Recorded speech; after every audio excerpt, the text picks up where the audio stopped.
think when I was, I don't know, 5 or 6 or something. I thought I was insane. It was just strange. Because it was clear that other people did not,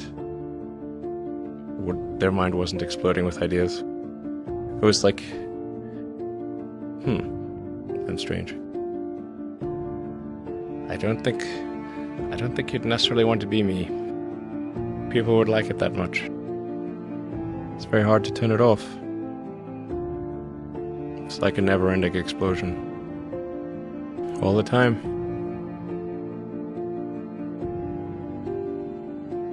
You've said that this has been the toughest year for you, the most sort of taxing year for you. Like, why? Well, I mean, Tesla really faced a severe threat of death due to the Model 3 production ramp. Essentially, the company was bleeding money like crazy, and just if we didn't solve these problems in a very short period of time, we would die. And it was extremely difficult to solve them. How close to death did you come? Within single-digit weeks. 22 hours a day, or like what? How many I hours? was working, so 7 days a week, sleeping in the factory. I worked in the paint shop, general assembly, body shop. You ever worry about yourself imploding? Like it's just too much? Absolutely. No one should put this many hours into work. This is not good. And people should not work this hard. They should not do this. It's very painful. Painful in what sense? It hurts my brain and my heart. So this is not recommended for anyone. I just did it because if I didn't do it, then good chance Tesla would die. What was your biggest failure, and how did it change you? We almost did die at SpaceX, actually. So I budgeted for 3 flights. I mean, technically, I did have a plan where I had the money from PayPal. I had like about 180 million from PayPal. And I thought, I'll allocate half of that to SpaceX and Tesla and Silver City, and that should be fine. I'll have 90 million, like just lots, But then what happened is things cost more and took longer than I thought. So I had a choice of either put the rest of the money in or the companies are going to die. And it's like, so I ended up putting all the money in and borrowing money for rent from friends. Depending on how well you want to do, and particularly if you're starting a company, you need to work super hard.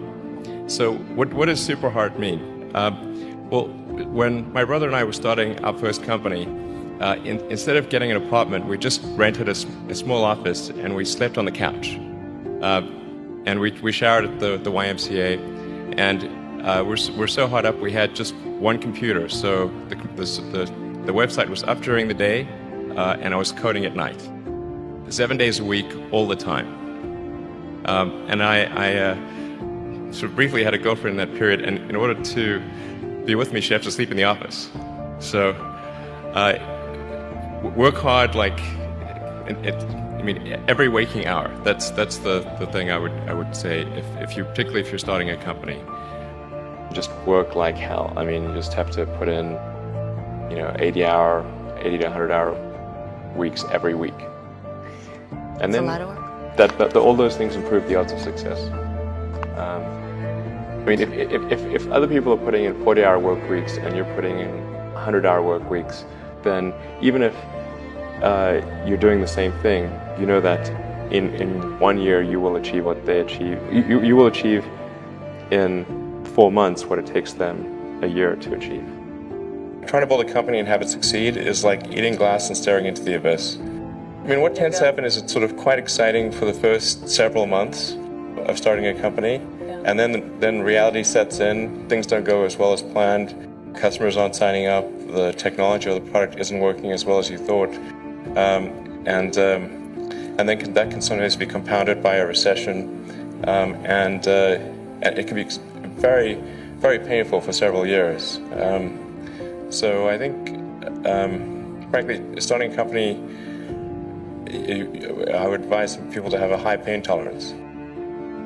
When you had that third failure in a row, did you think, I need to pack this in? Never. Why not? I don't ever give up. I mean, I'd have to be dead or completely incapacitated. So many people tried to talk me out of starting a rocket company. It was crazy. What did they tell you? One good friend of mine collected a whole series of videos of rockets blowing up and made me watch those. He just didn't want me to lose all my money.